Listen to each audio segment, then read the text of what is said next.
Bem-vindos de volta ao Neutrality Studies. Hoje eu tenho o privilégio muito especial de conversar com Stephen Kapus, sobrevivente judeu do Holocausto e ativista pró-Palestina. Stephen, seja bem-vindo. Obrigado por me receber. Nós é que agradecemos muito por conversar com a gente, porque você realmente é uma pessoa única, eu diria. Você fala abertamente sobre o que está acontecendo agora na Palestina. E você mesmo tinha 7 anos quando os nazistas invadiram a sua terra natal, a Hungria. Talvez a gente possa começar por aí. Você pode contar a sua história, onde tudo começou e como você se lembra do Holocausto.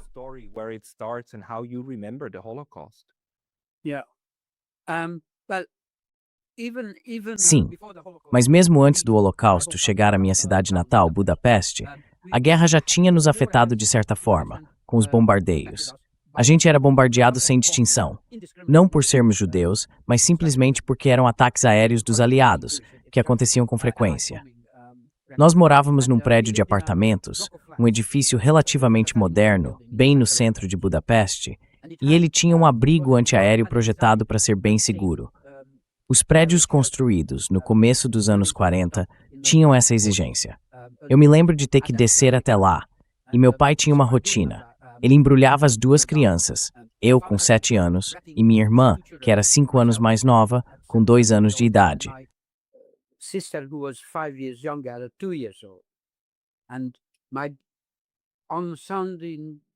E quando as sirenes de ataque aéreo tocavam, a gente era rapidamente enrolado em cobertores e levado para o abrigo.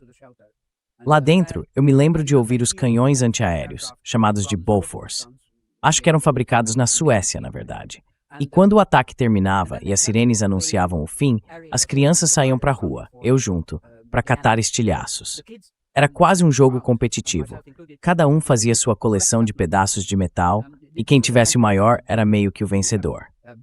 Estou contando isso para mostrar como as crianças transformam qualquer coisa, qualquer situação, até mesmo a guerra, em brincadeira.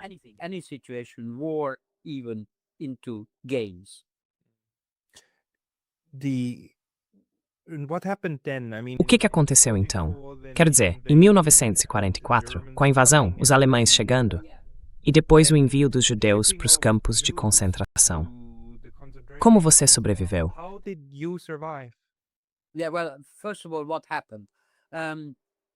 Bom, antes de tudo, o que aconteceu? A Hungria era oficialmente aliada da Alemanha. Eu acho que, embora a Hungria fosse de direita, com uma certa simpatia e uma aliança implícita com a Alemanha, ela não estava realmente firme no campo alemão até ser praticamente comprada para isso. Como assim? Depois da Primeira Guerra Mundial, o Tratado de Trianon redesenhou as fronteiras, especialmente do Império Austro-Húngaro, que estava desmoronando, e a Hungria acabou perdendo 2/3 dos seus territórios históricos. Todas aquelas áreas periféricas foram para a Tchecoslováquia, que tinha acabado de ser criada, para a Romênia, toda a região da Transilvânia, que é enorme, muito grande e onde a família da minha mãe tinha fazendas, passou para a Romênia. Indo mais para o sul, uma parte da Hungria foi para a Sérvia, outra parte para a Croácia e até um pedacinho no oeste foi incorporado pela Áustria.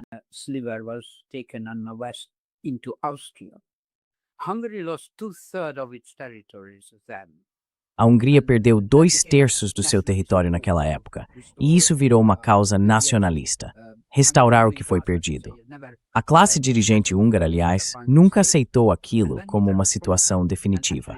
Quando Hitler começou a prometer, e de fato devolver, parte desses territórios, mais ou menos metade de cada um, de forma geral, isso funcionou como um tipo de suborno para que a Hungria entrasse de vez na aliança com a Alemanha e participasse do ataque à União Soviética.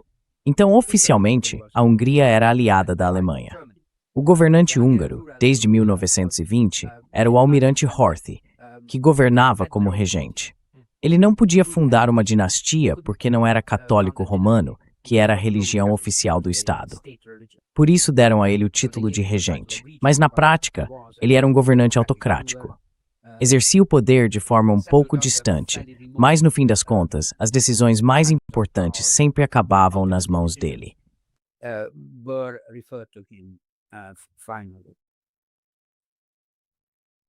When we come to 1944, which was Quando chegamos a 1944, já era praticamente o fim da guerra. A Alemanha estava claramente perdendo. Na verdade, já vinha perdendo bem antes, mas com certeza em 44 isso era evidente. Alguns países que eram aliados da Alemanha, como a Itália e a Romênia, começaram a tentar sair da aliança, e conseguiram. A Romênia já tinha declarado que estava deixando a aliança, e a Itália também, se não me engano, por essa época. A liderança húngara, o almirante Horthy e o seu círculo, também buscavam uma forma de sair da aliança, para não ficar do lado derrotado no final. Eles chegaram a enviar emissários não oficiais da Hungria para conversar com as forças aliadas e saber em que condições isso poderia ser feito. A inteligência alemã descobriu essas movimentações e a Hungria passou a ser vista como um aliado pouco confiável. Foi por isso que a Alemanha invadiu a Hungria. Ainda era, formalmente, um país aliado, mas já não havia confiança. A invasão aconteceu em março de 1944. So they invaded in March 1944. Hey, very brief intermission because I was recently banned. Ei, uma pausa bem rápida, porque eu fui banido do YouTube recentemente. E embora eu já tenha voltado, isso pode acontecer de novo a qualquer momento. Então, por favor, pense em se inscrever não só aqui, mas também na minha lista de e-mails no Substack. É pascalotsubstack.com. O link vai estar na descrição aqui embaixo. E agora, voltando ao vídeo. A questão é que até 44, a população judaica da Hungria estava relativamente segura, não é? Quer dizer, Relatively safe, weren't they? I mean, Relatively, yes. Relativamente, sim. É verdade. A Hungria não tem um histórico de pogroms contra judeus como a Rússia, quer dizer, a Rússia Imperial, e a Polônia. Existia, e por muito tempo existiu, um antissemitismo latente. Mas era algo mais social, e não havia um impedimento sério para o trabalho profissional, por exemplo, da classe média judaica. Na verdade, os judeus dominavam várias profissões. Havia muitos judeus na medicina, no jornalismo, na advocacia, entre outras áreas. E, claro, entre os industriais e no comércio em geral. Então, tudo isso era possível. Embora a Hungria também se orgulhasse, a direita, no caso, de ter aprovado a primeira legislação racista anti-judaica, o chamado Numerus Clausus, que limitava o número de vagas nas universidades a cada ano.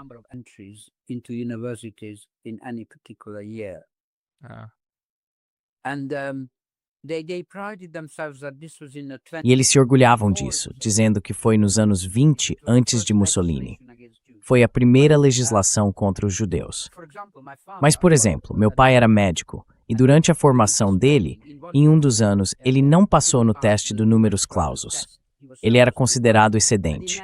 E naquele ano, ele teve que continuar os estudos em Praga. Havia uma universidade alemã em Praga, e foi para lá que ele foi. Ele dizia que foi uma das melhores experiências da vida dele. Ele amou vir a Praga. No ano seguinte, voltou para as várias vagas voltou do Hybrid, no Stefan Magic na Hungria. And so, in the end, he qualified in Hungary as a doctor. so Hungary wasn't. Então, a Hungria não tratava perfeitamente a sua população judaica, mas estava bem longe do que veio depois, certo? Quando os alemães realmente entraram, sim, algo completamente diferente. Different. In 44, when the Germans did invade in March, Em 1944, quando os alemães invadiram em março, veio junto com eles Adolf Eichmann. E ele imediatamente começou a organizar a deportação da população judaica, de acordo com o plano alemão. Ele tinha dentro da ala direita da Hungria alguns apoiadores bem entusiasmados, gente como ministros de segundo escalão, esse tipo de cargo sob o regente, que não se envolviam ativamente, mas simplesmente viravam o rosto e permitiam que a direita colaborasse com os nazistas na organização das deportações.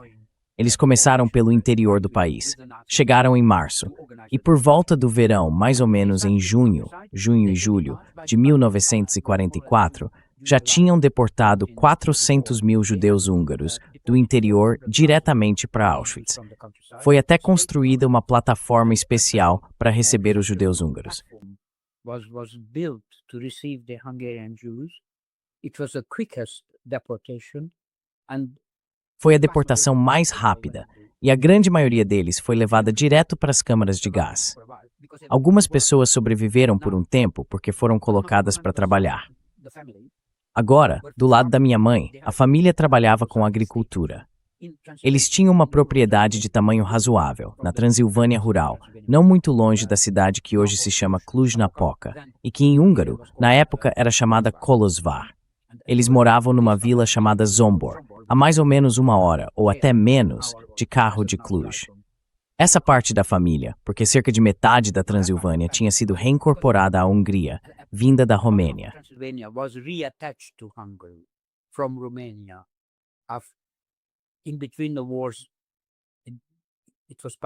Entre as duas guerras, aquela região fazia parte da Romênia.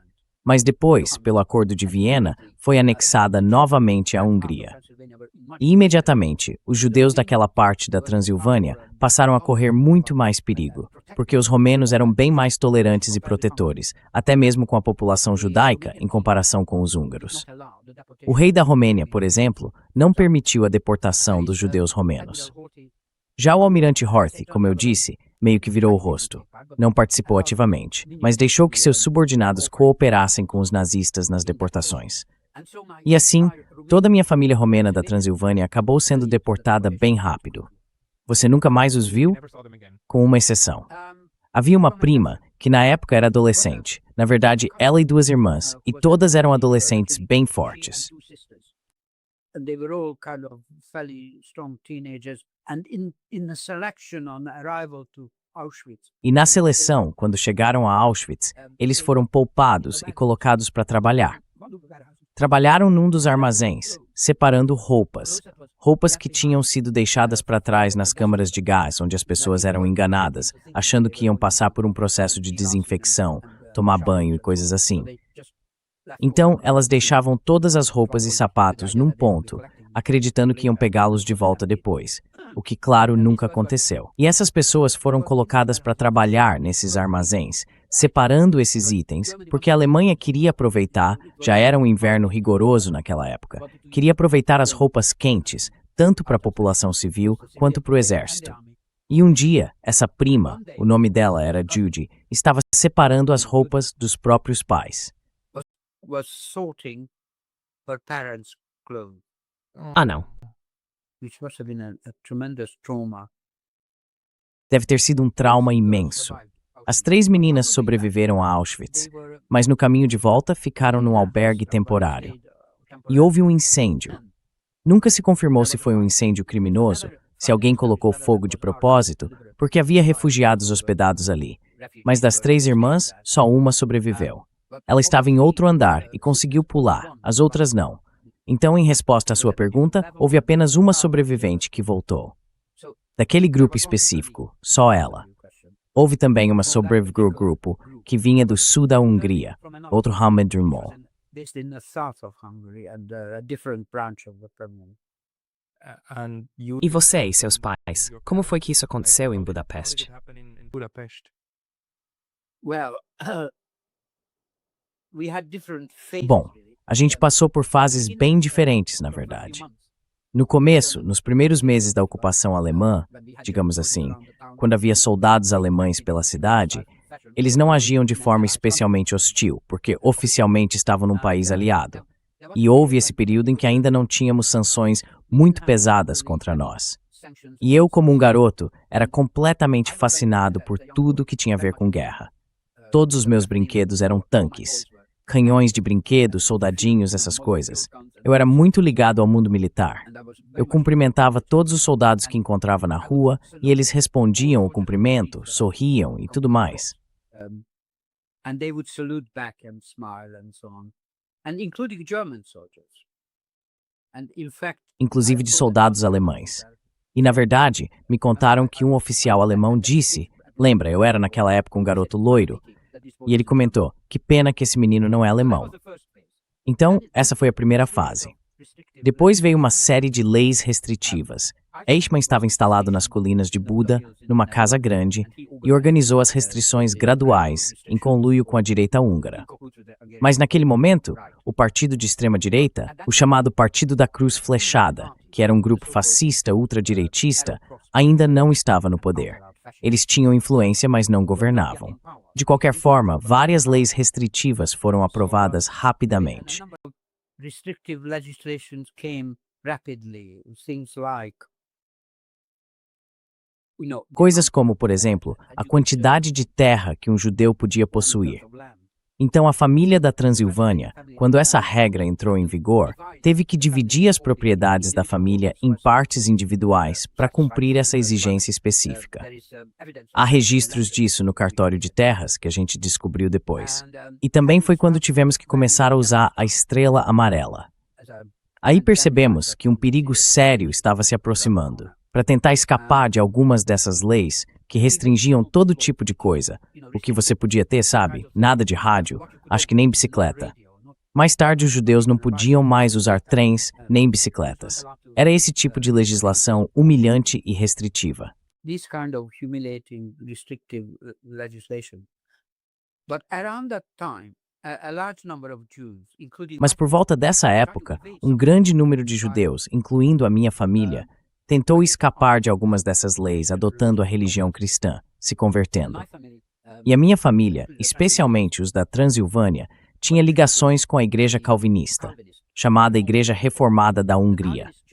A Igreja Calvinista tinha a maioria dos fiéis na Transilvânia, diferente do resto da Hungria, onde o catolicismo romano era a religião oficial. Havia também outra igreja protestante, chamada Igreja Evangélica, que não tinha o mesmo sentido que o termo evangélico tem hoje, por exemplo, nos Estados Unidos.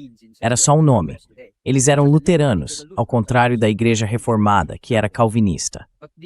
Mas essas duas igrejas se davam bem entre si, embora não fossem tão próximas dos católicos. E uma organização foi criada, inicialmente pela Igreja Luterana, com o objetivo de cuidar e ajudar. look after and help those Jews which converted to their religion. Alguns judeus que se converteram àquela religião, e foram muitos, fizeram isso porque não eram racistas. Eles aceitaram que agora eram irmãos e irmãs cristãos e sentiram que precisavam ajudar naquele momento de necessidade. Então, eles pediram a um dos seus pastores, que foi chamado pelo bispo, e recebeu a orientação. Olha, a sua missão é criar uma organização de ajuda.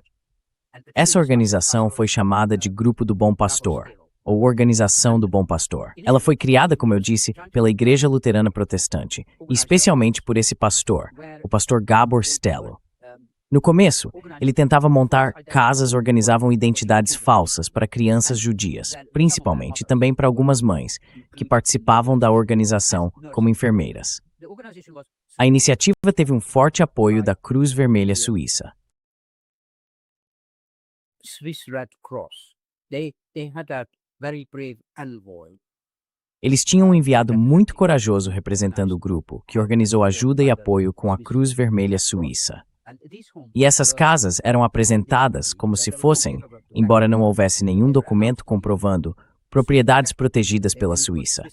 Colocavam emblemas suíços nelas e diziam, agora essas casas são extraterritoriais em relação à Hungria. Ninguém podia entrar a não ser quem tivesse autorização dos suíços. Eu fui levado, em outubro de 1944, para uma dessas casas protegidas. Lembro bem da viagem até as colinas de Buda, onde ficava a vila, porque foi justamente no dia em que o regente, o almirante Horthy, finalmente criou coragem para declarar de forma oficial que a Hungria estava saindo da aliança com a Alemanha. Ele não era exatamente um bom político. Ele não tinha nenhum apoio para isso. Ele acabou de fazer um anúncio. E claro, como ele certamente sabia, a reação seria que os alemães o prenderiam. E foi exatamente o que aconteceu. O ponto de reunião dele era o Palácio em Buda, o Palácio Real, construído sobre antigas fortificações medievais, com muralhas grossas, catacumbas e tudo mais. Um verdadeiro sistema medieval de defesa, sobre o qual foi erguido um palácio do início do século XX, muito elaborado, ainda nos tempos do Império Austro-Húngaro, refletindo todo aquele tipo de pompa. E era um palácio enorme. Enfim, era lá que o almirante Horthy morava. E o lugar para onde me levaram, um dos primeiros, se não o primeiro desses lares protegidos, ficava bem perto do palácio, numa área muito elegante das colinas de Buda, com vista para o Danúbio e para o outro lado a parte plana, Pest. The Danube and the other side, the flat side, Pest. and we had to go past a German as I was carried. E a gente teve que passar por um alemão enquanto me carregavam. Eu era pequeno bastante para ser carregado. Alguém foi mandado pela organização, acho que um jardineiro, só para me levar fisicamente até aquela casa. E a gente teve que passar por um posto de controle alemão, perto do palácio. Eu me lembro de um canhão apontado para o castelo. Era o dia da prisão. E a pessoa que me levava tinha algum tipo de passe mágico. Eu não sei o que era. Eu imaginava que ele talvez tivesse ido à Alemanha em algum momento e conseguido algum papel com a assinatura de Hitler. Enfim, ele mostrou esse documento para o guarda alemão, no posto de controle. E todos ficaram em posição de sentido, viram o documento e deixaram a gente passar. Foi isso. Eu adoraria saber o que era aquele papel. I would love to know what it was, but anyway, it worked like magic. Mas enfim, funcionou como mágica. Agora essa casa para onde me levaram era uma mansão enorme, quase um palácio. Ela tinha sido originalmente a casa da família Hagemacher, que eram os grandes cervejeiros da Hungria. Lá basicamente existiam dois tipos de cerveja, a Hagemacher e a Dreyer. A Dreyer ainda existe hoje, mas a Hagemacher não. Eu não sei o que aconteceu com eles. A família Hagemacher tinha ligações com a Suíça. Eles não eram judeus. Tinham conexões suíças por laços de família, por nascimento. E no começo da guerra deixaram a Hungria e foram para a Suíça, abandonando aquela mansão maravilhosa. O pastor luterano de quem eu falei, o Gabor Stelo, era primo dos Hagemacher. E foi ele quem recebeu o contato dizendo: "Você pode usar a nossa casa para esse propósito, para servir como abrigo de resgate."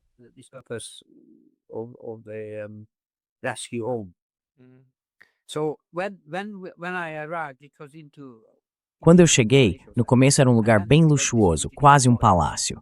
Depois fomos divididos em grupos menores, em diferentes endereços. Mas eu quero dizer que foi assim que tudo começou. Esse grupo de resgate, chamado Grupo de Resgate do Bom Pastor. Ele tinha 4 organizadores: Stelo, Gabor Stelo, que era o líder, um padre calvinista e 2 advogados judeus. Um deles era meu tio. Esse era o grupo que organizava tudo, mas eles contavam com o apoio de um diplomata suíço incrível, que se apresentava como von Born. Eles foram os responsáveis por criar identidades falsas para todas aquelas crianças. E a partir da primeira casa, Gabor Stelo começou a procurar e montar cada vez mais lares como aquele, até formar uma verdadeira rede de abrigos. No fim da guerra, ele tinha conseguido salvar 2.000 crianças e alguns adultos. Uau! Seus pais estavam entre as pessoas que foram salvas? Ou eles não sobreviveram? De formas diferentes. As mulheres da família trabalhavam todas como enfermeiras nessas casas suíças. Meninos e meninas ficavam separados. Minha mãe era enfermeira, com um tipo de uniforme improvisado, um emblema da Cruz Vermelha e algum tipo de touca. Sabe, parecendo uma enfermeira de verdade. Ela era responsável por um grupo de meninas, e minha irmã mais nova, que tinha só 2 anos, estava com ela. Eu ficava com um grupo de meninos, e o subgrupo era liderado pela minha tia, a tia Ergi. Mas a gente não podia reconhecer o parentesco. Eu estava sob a proteção e a orientação dela, junto com meus 2 primos, os filhos dela, que eram mais velhos, 5 e 6 anos mais velhos que eu.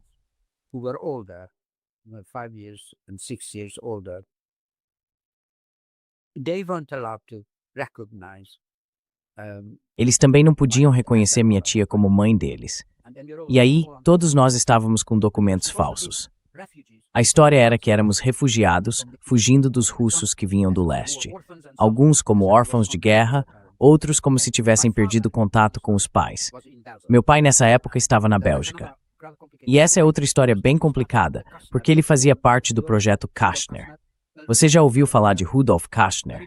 Então, Rudolf Kastner era um sionista transilvano muito influente, com ligações importantes na hierarquia sionista na Palestina, naquela época. Quando aquela parte da Transilvânia foi reunida à Hungria, ele foi para Budapeste. E esse é o Kastner.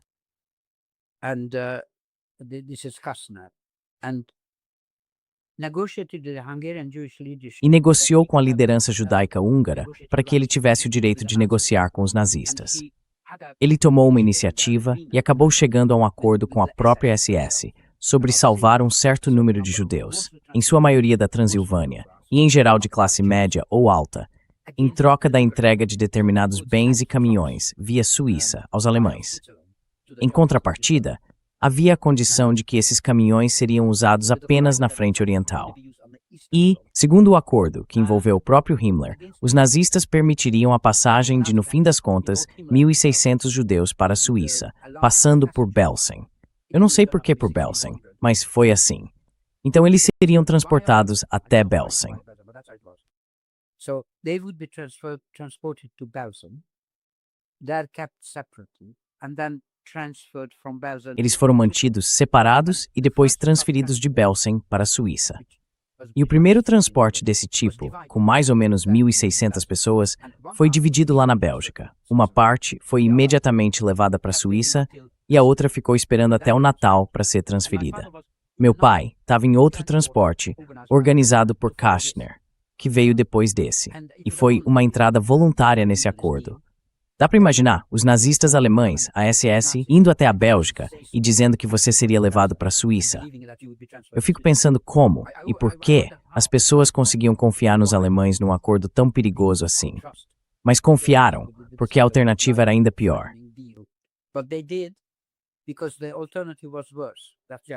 Quer dizer, não tem outro jeito. Ou é verdade, ou não é. De qualquer forma, é isso aí. Rudolf Kastner set up a collecting. Então, o Rudolf Kastner montou um campo de coleta em Budapeste, antes do transporte para a Bélgica. E dava para entrar nesse campo por meio de um acordo com o Kastner, se o seu nome estivesse na lista dele.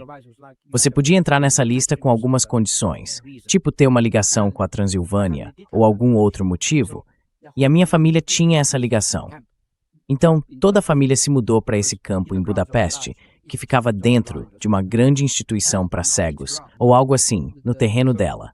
Lá tinham aqueles barracões de madeira, típicos dos campos de concentração alemães, um ou vários deles espalhados pelo terreno. A gente ficou lá por um tempo, e eu me lembro bem de como era, não muito agradável. O campo era vigiado pela SS do lado de fora e tinha polícia húngara dentro. On the inside, and you could leave it. E você podia sair de lá. Não podia entrar sem autorização, mas podia sair se mudasse de ideia. Então nós entramos, a família toda, nesses campos e ficamos por um tempo nesses barracões. Eu me lembro especialmente de ter muito medo dos banheiros. Era uma latrina improvisada e eu achava aquele lugar assustador, porque era um buraco enorme com umas tábuas em cima que a gente tinha que usar e eu morria de medo de cair. Mas fora isso, as crianças podiam brincar e tudo mais. A gente ficou doente e tal. Mas depois de um tempo, por algum motivo, porque naquela época toda decisão era baseada em boatos, não havia informação oficial confiável. E deve ter surgido alguma notícia ruim sobre a segurança desse acordo. Então minha família foi embora. E foi aí que me levaram para as montanhas.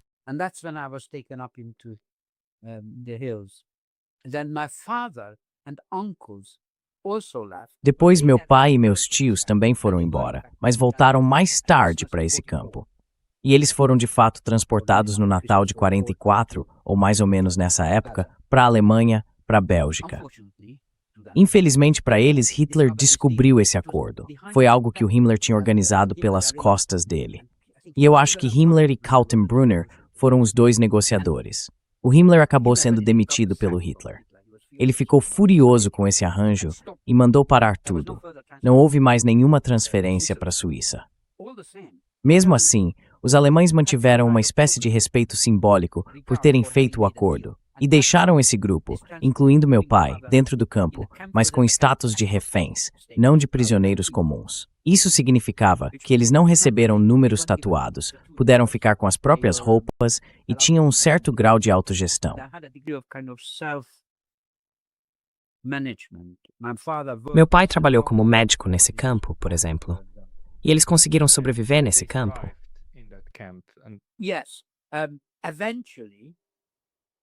Sim, com o avanço dos russos, eles acabaram sendo transferidos para Theresienstadt.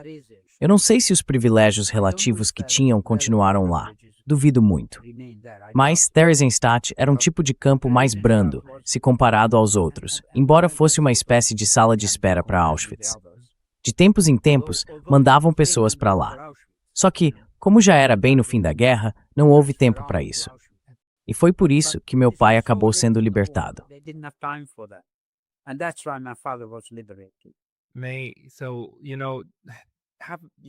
Então, sabe, você tem essa experiência e lembra disso com tanta clareza. Agora, quando a gente avança no tempo, até os dias de hoje, e olha para o que está acontecendo em Gaza, e vê como Israel se desenvolveu, quer dizer, você estava lá quando Israel foi fundado e acompanhou o crescimento do país ao longo desses 70 anos. Como isso faz você se sentir? E como você se relaciona com tudo isso?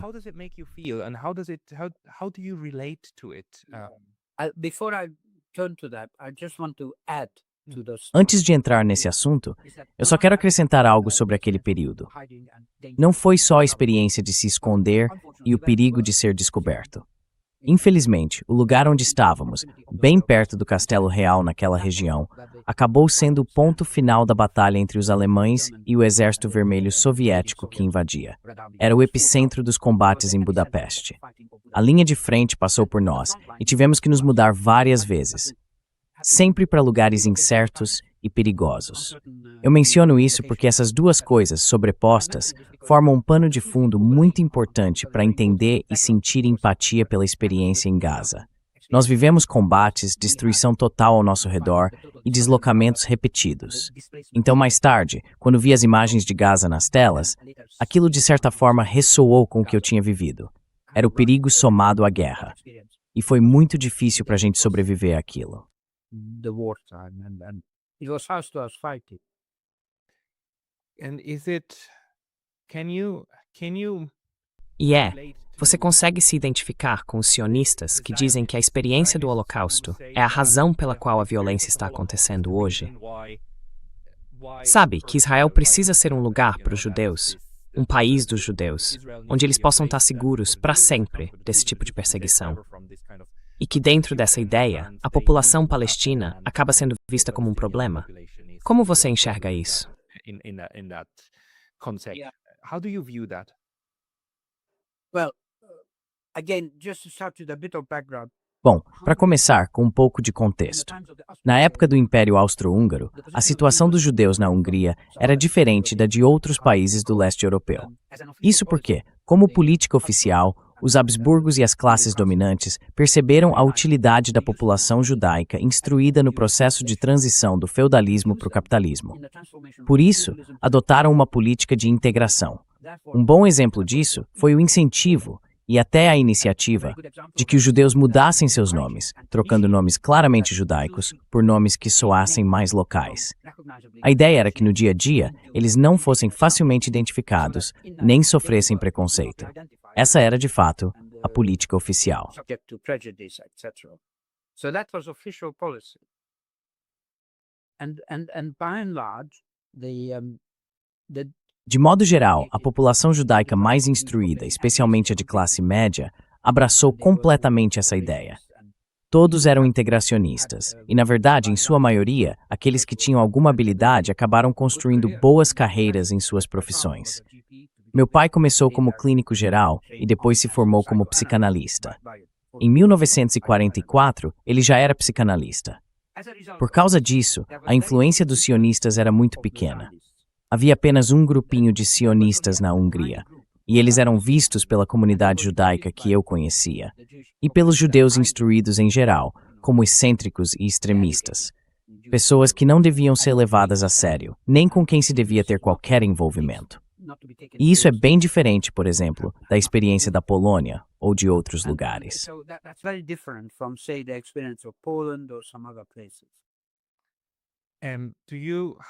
Como você vê eles hoje? Como você enxerga o sionismo? E como vocês resultados do suicídio que estamos vendo agora?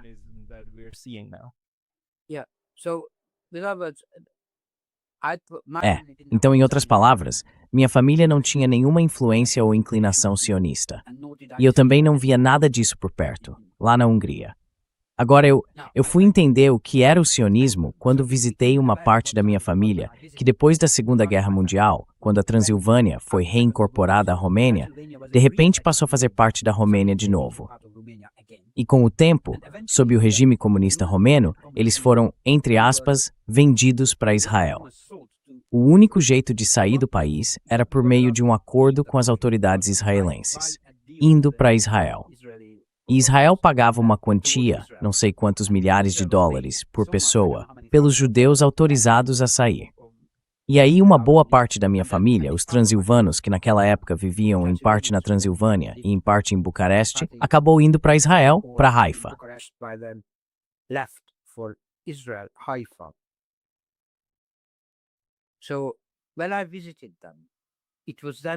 Então, quando eu os visitei, foi ali que eu realmente me deparei pela primeira vez com o que era o sionismo.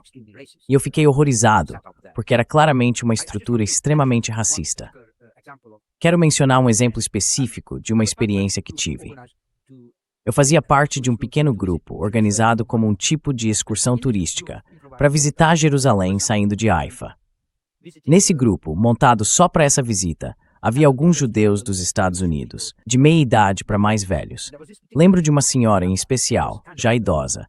Estávamos prestes a sair e havia um soldado israelense ali perto, um rapaz jovem com uma metralhadora e tudo mais. Quando ela viu aquele soldado judeu, ela começou a chorar e disse que tinha vivido para ver o dia em que poderia ver um soldado judeu. E em que ano foi isso? Isso foi antes da Guerra de 67. 65, por aí. 65, something around. 65. O ano era 1965. Eu entendi que aquilo era uma reação às lembranças deles de pogroms e de humilhação, e que Israel, junto com o exército judeu, representava para eles um tipo de libertação fundamental. Eu conseguia entender o começo emocional desse sentimento por Israel. Era um bom exemplo disso. Não era algo fingido, era totalmente genuíno. Em certa medida, meus próprios parentes também sentiam algo parecido, embora não de forma tão intensa. E eles foram expostos à propaganda depois que chegaram em Haifa. Então eu consigo compreender as raízes desse tipo de sentimento e dessa atitude sionista. O que eu não consigo entender é que depois de perceber o que isso significava para a população local, que não era um lugar vazio, onde se podia simplesmente construir um novo Estado, você estava, na verdade, tomando a terra de outras pessoas e também submetendo essas pessoas a um injusto o tempo todo, tratando-as como inimigas.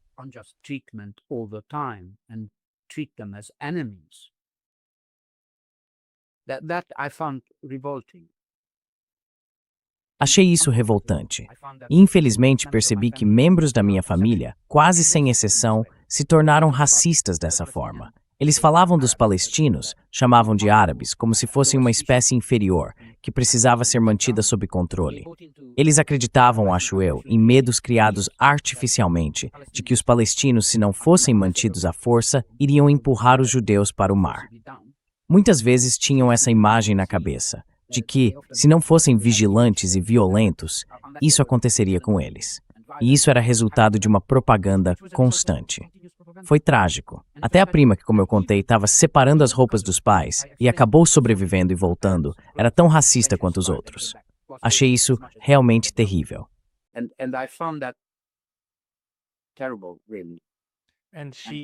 E ela nunca conseguiu relacionar o sofrimento dos árabes, dos palestinos, com o próprio sofrimento que viveu quando era criança.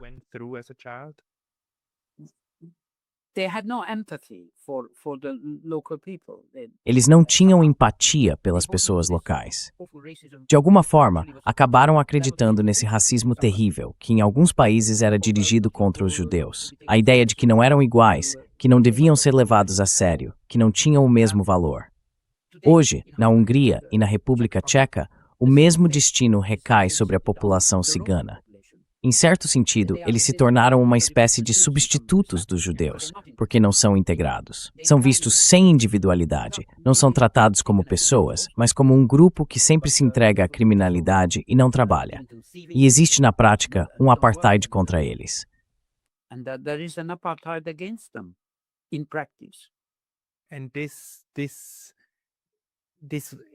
E isso é um sentimento bem europeu, não é? E esse sentimento foi transplantado e, na verdade, depois implantado em Israel ou na Palestina, certo? E continua lá até hoje. O que eu não entendo é como as pessoas conseguem olhar para Gaza e não ver um campo de concentração.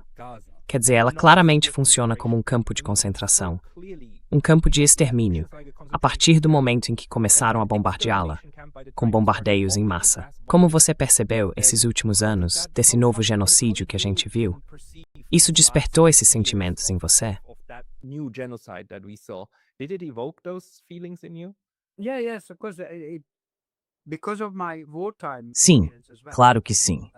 I Por causa da feel- minha experiência de guerra também, eu meio que revivia aquelas sensações e perigos. Tenho que enfatizar que, na época em que tudo isso acontecia comigo, quando eu tinha 7 anos, eu não sentia medo. Hoje é difícil entender isso, porque a situação era extremamente perigosa o tempo todo. Fosse por causa dos combates, da perseguição ou do risco de ser descoberto, e assim por diante. Mas a verdade é que eu era jovem demais para realmente compreender o que estava acontecendo. To really understand it as it was happening. In retrospect, a few years later, I did realize how Com o tempo, alguns anos depois, eu percebi o quanto várias situações foram humilhantes e perigosas.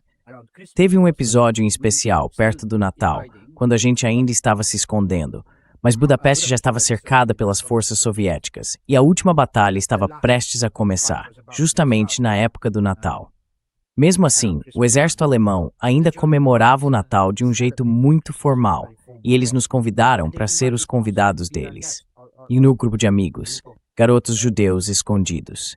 E aquilo era uma ação muito perigosa, mas eu não percebia o risco na hora. Lembro da cena que era muito bonita, sabe? Uma mesa comprida, da break. which was very beautiful, long white table. This is wartime conditions, remember? And Lembre-se, eram tempos de guerra. E no fim da sala, uma árvore de Natal toda enfeitada e uma grande bandeira com a suástica pendurada quase no teto.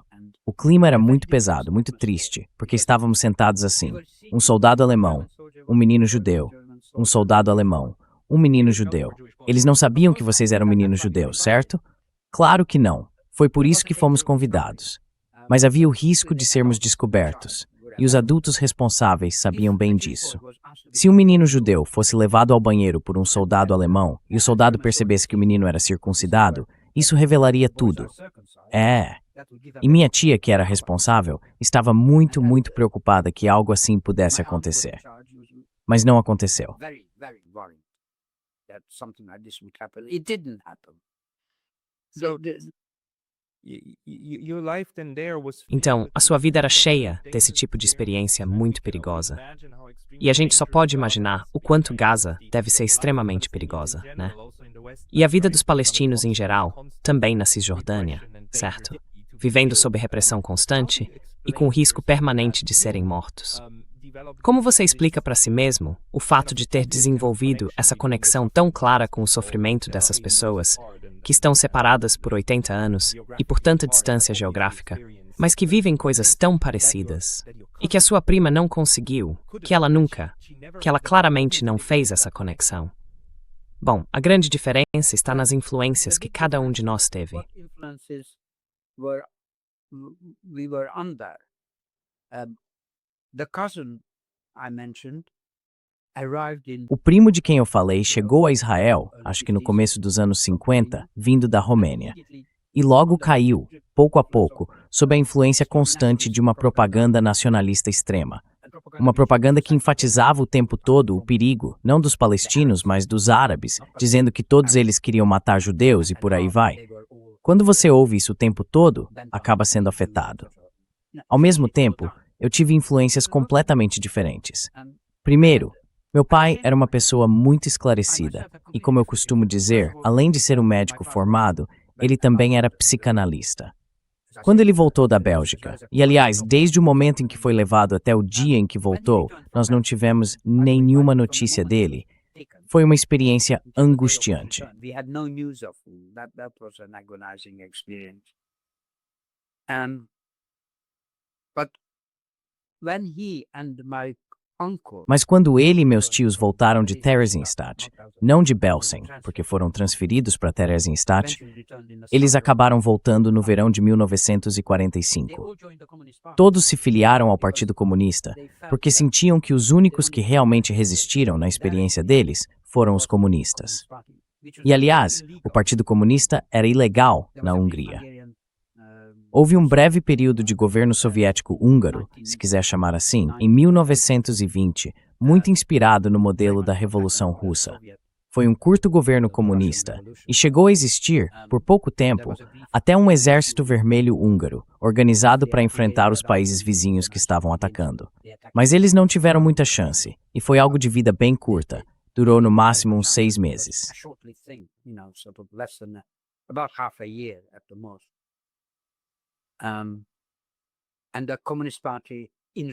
E o Partido Comunista, em resposta a isso, foi proibido. Logo depois daquele breve período de governo comunista, as forças de direita que chegaram ao poder, apoiadas pelas potências ocidentais, especialmente pela França naquela época, iniciaram o que ficou conhecido como o Terror Branco. Foi um período com muitos pogroms e assassinatos. Acho que os únicos pogroms que os judeus húngaros viveram aconteceram justamente nesse momento, porque o comunismo e a identidade judaica acabaram sendo confundidos. Esses grupos armados, conhecidos como brancos, percorriam vilas e cidades em busca de comunistas e judeus. E houve muita vingança sangrenta em resposta àquele breve período comunista.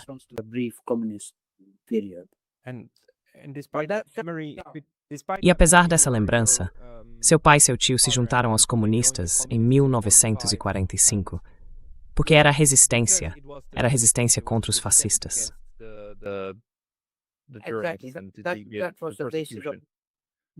A minha experiência como adolescente foi totalmente sob o regime comunista. E embora também tenha sido um período de dificuldades quase constantes e de um sistema cada vez mais autocrático, na questão racial, a nossa educação era completamente diferente daquela propaganda constante que existe em Israel. Então, não é de se surpreender que eu fosse antirracista. Essa foi a influência que eu tive. Tem um detalhe interessante. A palavra para judeu, em húngaro, é szidó. Acho que é igual na Polônia, ou algo parecido. E essa palavra era oficialmente proibida, porque era considerada uma marca racista. Ah, é mesmo? Pois é. E você podia ser preso por usar essa palavra. Da mesma forma, tente pensar assim, como o termo negro é hoje inaceitável, e na verdade, algo que pode até ser regulado por lei se for usado de maneira maliciosa.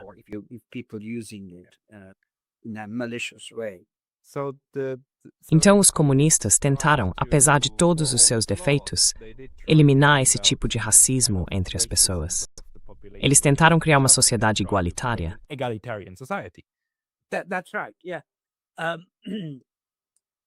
Exato, é isso mesmo. Acabou sendo uma vida igualmente difícil para todo mundo, porque houve um foco exagerado na industrialização rápida. Eles meio que copiaram a experiência soviética sem necessidade e não aproveitaram as forças do próprio país, que era basicamente agrícola e muito bem sucedido, com várias boas exportações nesse setor. Em vez disso, começaram a construir grandes siderúrgicas, mesmo sem ter matéria-prima nem energia para isso. Estavam simplesmente sob o comando dos soviéticos, que tentavam impor políticas de tipo soviético em todos os países satélites, de forma bem equivocada.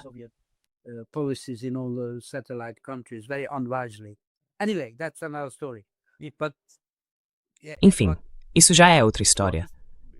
Mas nesses últimos 5 minutos, porque a gente precisa encerrar, eu queria só mais uma coisa. Saber a sua opinião sobre o que está acontecendo na Palestina e como você se relaciona com isso. Você vai para as ruas, protesta contra o genocídio no Reino Unido. Enfim, o que você pensa sobre isso?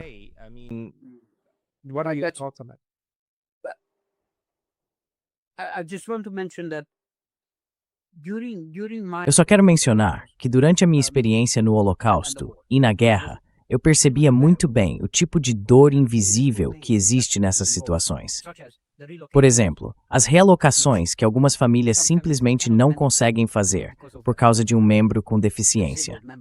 A minha família, que era da Transilvânia, foi levada para Auschwitz porque recusou a oferta de alguns camponeses romenos que se dispuseram a levá-los, de carroça, por passagens secretas até a fronteira com a Romênia, onde provavelmente teriam sido salvos. Eles não puderam aceitar essa oferta porque havia uma pessoa com deficiência na família e acharam que ela não conseguiria fazer aquela viagem. E todos acabaram morrendo. Esse tipo de coisa não é muito visível. A gente vê a destruição, vê as mortes, mas existem também essas dores e dificuldades menos aparentes que nós vivemos. E eu reconheço que os palestinos em Gaza também enfrentam problemas, sim, como essas mudanças forçadas e frequentes, sem transporte. Without transport, sometimes it just couldn't be carried out because of. Às vezes, simplesmente não dava para agir por causa de membros feridos ou incapacitados. E também por causa da angústia mental de ter que tomar decisões que definem a vida ou a morte com base em informações vindas do inimigo ou em boatos. Como meu pai, que acabou aceitando um acordo com os nazistas, confiando em rumores. Da mesma forma, as pessoas em Gaza tiveram que agir com base numa declaração dizendo que precisavam ir para uma certa área, a área X, que seria uma zona protegida, segura e que, claro, acabou não sendo. Mas você não tem informação confiável e, mesmo assim, precisa tomar decisões que afetam toda a família. A dor de tudo isso e de situações parecidas, algumas que nem aparecem totalmente na tela, eu sentia muito de perto por causa da experiência que a gente viveu.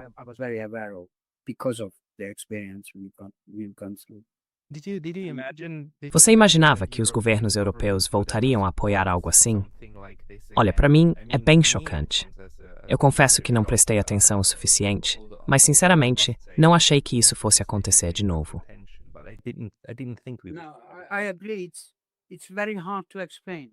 Não, eu concordo. É muito difícil de explicar, muito difícil mesmo. E não há dúvida de que no futuro isso vai ser visto como um crime. A atitude de todos os governos europeus e a distância entre esses governos e o povo em praticamente todos os países da Europa. Acho que aqui cerca de 70% das pessoas apoiariam a causa palestina. E mesmo assim, o governo está na prática sendo parceiro de um genocídio. In uma nefrispart, smritst emihinth. E todos os outros países europeus também, como a França. Hoje acho que a exceção é a Espanha, mas a maioria está nessa situação. E o povo não apoia o que os governos estão fazendo. Então existe essa divisão. A longo prazo é uma situação insustentável. Em algum momento isso vai acabar. It will end at one point. É assustador, né? O Holocausto foi, claro, um crime cometido com a colaboração de muita gente. Muitos países, muitos governos trabalhando juntos para que aquilo acontecesse. Fronteiras sendo cruzadas, pessoas migrando em massa e por aí vai. E o genocídio atual é, de novo, resultado da colaboração de todos esses países. Alguns fingindo que não veem, outros ajudando ativamente, dando apoio e cooperando na exterminação de um povo inteiro. É isso mesmo.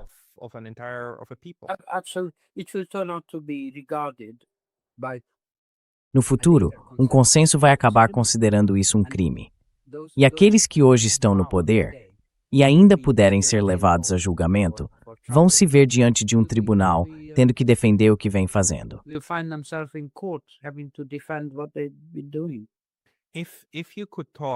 Se você pudesse conversar, se pudesse falar com um menino palestino de 7 anos em Gaza, o que você diria para ele? Pensando no futuro, sabe? Se ele sobreviver, assim como você sobreviveu, o que você diria para ele? Tipo, para que isso não aconteça de novo.